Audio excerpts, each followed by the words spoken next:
સુરતના જાણીતા લક્ષ્મી ગ્રુપ પર સતત છઠ્ઠા દિવસે આઈટીની તપાસ ચાલુ છે ત્યારે ગજેરા બંધુઓના પૂર્વ ભાગીદાર બિલ્ડર પ્રવીણ અગ્રવાલે વડાપ્રધાન નરેન્દ્ર મોદીને લખેલા પત્ર સામે આવ્યો।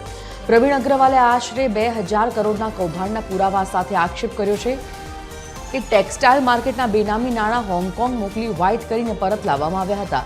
પ્રવીણ અગ્રવાલે આરોપ લગાવ્યો હતો કે મેહુલ ચોકસીના પ્રોસેસ ઓફ ક્રાઇમ ગજેરા બંધુઓના પ્રોજેક્ટ્સમાં રોકવામાં આવ્યા હતા। ત્યારે આઈટી અને ડીડીઆઈ વિંગ હવે તપાસ કરી રહી છે કે શું આ પ્રોજેક્ટમાં ખરેખર દેશના ટેક્સપેયરના લૂંટાયેલા નાણાં રોકાયેલા છે। આ લિંક દેશની સુરક્ષા માટે પણ ચિંતાનો વિષય છે। પીએમઓના આદેશ બાદ શરૂ થયેલી આ તપાસથી રોકાણકારોમાં ફફડાટ ફેલાઈ ગયો છે। જો પ્રોજેક્ટ્સમાં ટાંચમાં લેવાશે તો અનેક ચાલુ કામો અટકવાની અને ગજેરા ગ્રુપનું સામ્રાજ્ય પત્તાની મહેલની જેમ તૂટવાની પણ શક્યતા જોવાઈ રહી છે।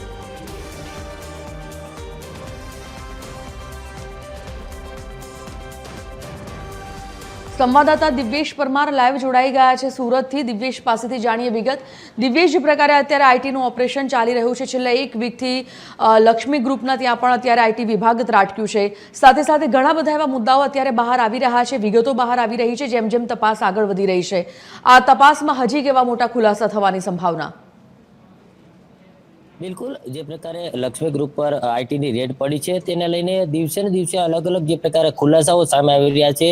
તેમાંનો એક ખુલાસો જો પ્રકારે વાત કરીએ તો તેમનો જે ભાગીદાર જે છે તેમના ભાગીદાર પ્રવીણ અગ્રવાલ છે તેમણે પીએનો પત્ર લખ્યો હતો। આ પીએમઓને પત્ર એટલા માટે લખ્યો હતો કે બંને ભાગીદારો વચ્ચે ક્યાંય ને ક્યાંય ફૂટ પડી હતી। જે પ્રકારે મિલેનિયમ 2 અને મિલેનિયમ 4 જે પ્રકારે બાંધકામ થઈ રહ્યું હતું તેમાં મોટા પ્રમાણે ચેકથી રોકડ રકમ ચેકથી રકમ ઓછી લેવાઈ હતી ને રોકડ રકમ છે તે વધારે લેવાઈ હતી। ત્યારે 2000 કરોડના પુરાવાઓ સાથે જે પ્રવીણ અગ્રવાલ છે તેમણે પીએમઓ માં પત્ર લખ્યો હતો ને ખાસ નરેન્દ્ર મોદીને ટાંકીને તેમણે આ પત્ર લખ્યો હતો ને તેને જ લઈને આ રેડ પડી હોવાનું હાલ પ્રાથમિક તારણ સામે આવી રહ્યું છે। કારણ કે જે પ્રકારે કૌભાંડી મેહુલ ચોકસી છે તે કૌભાંડી મેહુલ ચોકસીનું આમાં તેમના જે રૂપિયા હતા બ્લેકના તેનું રોકાણ કરવામાં આવ્યું હોવાની પણ વાત સામે આવી રહી છે। ત્યારે આજે હજુ પણ સર્ચની કામગીરી ચાલી રહી છે અને જે પ્રકારે 20 કરોડ જેટલું જે નાણાં જપ્ત થયા છે ખાસ કરીને મોટી માત્રામાં દસ્તાવેજી પુરાવાઓ છે તે એકત્ર થયા છે। ત્યારે હાલ આઈટી અને ડીડીની વિંગની જે કામગીરી છે તે ચાલી રહી છે। ત્યારે મહત્વની વાત એ છે કે જે પ્રકારે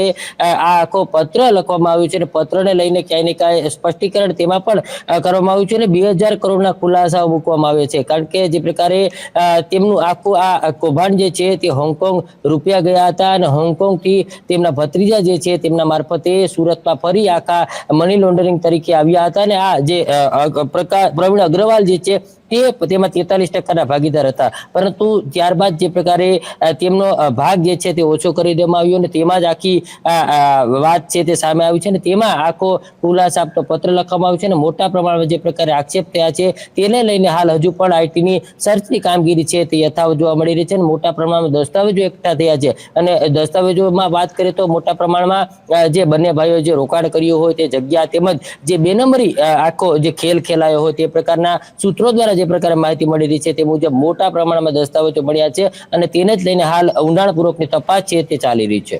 જી ધન્યવાદ દિવ્યેશ આ સમગ્ર જાણકારી માટે।